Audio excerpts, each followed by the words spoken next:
Reflexão da liturgia da palavra da solenidade de Todos os Santos. Celebrar Todos os Santos é uma oportunidade que a Igreja nos oferece para refletirmos sobre o processo de santidade a que fomos chamados pelo batismo. Todos nós somos chamados a ser santos. Diz Jesus: sede santos como o vosso Pai Celeste é santo. Assim, cada um de nós traz dentro de si essa parcela de santidade. Porém, o que ocorre é que muitas vezes deixamos sobressair em nós aquele lado que não condiz com a santidade, o lado das nossas limitações e fraquezas. Além disso, o lado de santidade que temos precisa ser exercitado e ampliado, até que todo o nosso ser seja santificado e alcançamos, assim, aquilo que muitos de nossos irmãos santos já alcançaram. Jesus deu-nos o exemplo. Sendo Deus, fez-se um de nós para que nós tornássemos mais santos. Dessa maneira, hoje a liturgia nos impulsiona a revermos nosso processo de santidade e conhecer um pouco mais o que significa essa solenidade, bem como a sua importância na Igreja. Ela é importante porque trata da essência do ser cristão. A santidade é a meta a ser atingida por todos os que receberam o batismo e se propuseram a seguir Cristo. É uma celebração muito antiga, como são antigos muitos dos procedimentos litúrgicos da Igreja.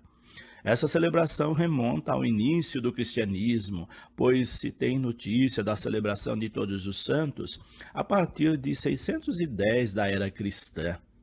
Dizem que ela surgiu da consagração do Panteão Romano, um templo construído pelo general Agripa em homenagem às divindades do paganismo.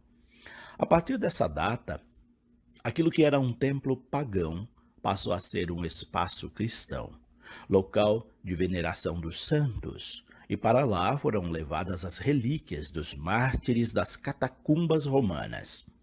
Porém, nesse período ainda não se tinha uma data específica para celebrar os mártires e os santos. Ela foi fixada no ano de 835 pelo Papa Gregório IV. Desde então, a Igreja celebra Todos os Santos no dia 1º de novembro. Em Roma, ela passou a ser celebrada a partir do século IX, diz o Missal Romano. No Brasil, como vemos em nota do Missal Romano, esta solenidade é transferida para o domingo seguinte, quando a data de 1º de novembro cai durante a semana.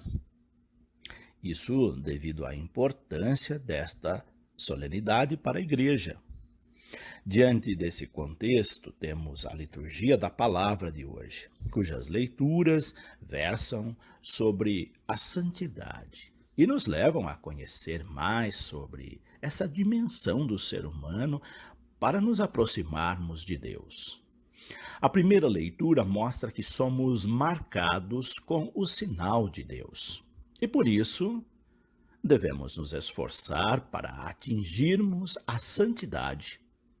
A segunda leitura enfatiza o dado da filiação divina e mostra que, por causa disso, trazemos dentro de nós a santidade. E o Evangelho indica, por meio das bem-aventuranças, o caminho da santidade. Vejamos cada uma dessas leituras e o que elas nos ensinam sobre os santos e o processo para se atingir a santidade. A primeira leitura do livro do Apocalipse, uma das primeiras coisas que esse texto aponta, por meio de uma linguagem que lhe é própria, é que a santidade é estendida a todos. Destaca também que os santos são marcados como um sinal de Deus. Isso lembra o nosso batismo, quando recebemos uma marca indelével no peito e na fronte com o óleo consagrado, e assim somos consagrados para uma missão. A missão profética de Cristo, a missão de participar do seu reinado e de seu sacerdócio, a missão de sermos santos como nosso Pai Celeste é santo. Segundo o trecho que lemos hoje, Estamos no processo de santidade quando cuidamos da criação de Deus, não danificando a terra, nem o mar, nem as árvores. Isto é, quando cuidamos do meio ambiente, do planeta, como nos chamou a atenção a campanha da fraternidade do ano de 2011 e também a Laudato Si do Papa Francisco, o documento Querida Amazônia e tantos outros. E todos nós somos chamados a agir cuidadosamente, zelando pela obra da criação. Ouvimos o número de 144 mil, que significa 12 vezes 12 vezes 1000. O número simbólico, que significa grande quantidade. A quantidade dos que, como vimos, foram marcados para seguir nesse caminho de santidade. Dentre esses estão os santos já canonizados pela Igreja e os mártires, aqueles que alvejaram suas vestes no sangue do Cordeiro. Os mártires, comumente, trazem palmas na mão, lembrando o martírio sofrido. Quem é martirizado entra diretamente no panteão dos santos, pois o martírio consiste no exemplo mais contundente de santidade, visto ser a imitação mais próxima dos sofrimentos de Cristo. Mártir é aquele que morre por causa de Jesus, isto é, aquele que dá a sua vida para que outros tenham vida. Todos estes têm lugar em volta do trono de Deus e servem de modelo de amor e dedicação. São muitos os nossos mártires de ontem e de hoje.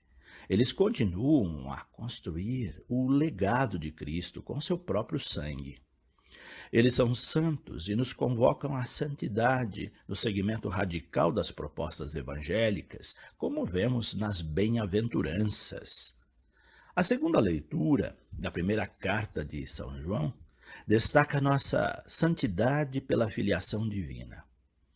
Sermos chamados filhos de Deus é o maior prêmio que recebemos. Somos filhos da santidade suprema, da perfeição, e por isso chamados a ser santos. Será que estamos fazendo jus à filiação divina? Ou estamos envergonhando a Deus com nossos procedimentos nada santos? Quem não reconhece essa santidade em si é porque ainda não conheceu a Deus. Todo aquele que de fato conheceu a Deus por meio de Jesus Cristo, reconhece em si e nos seus semelhantes a filiação divina, os respeita e se respeita como tal. Quem não ama a si nem ao seu próximo não pode dizer que conheceu a Deus.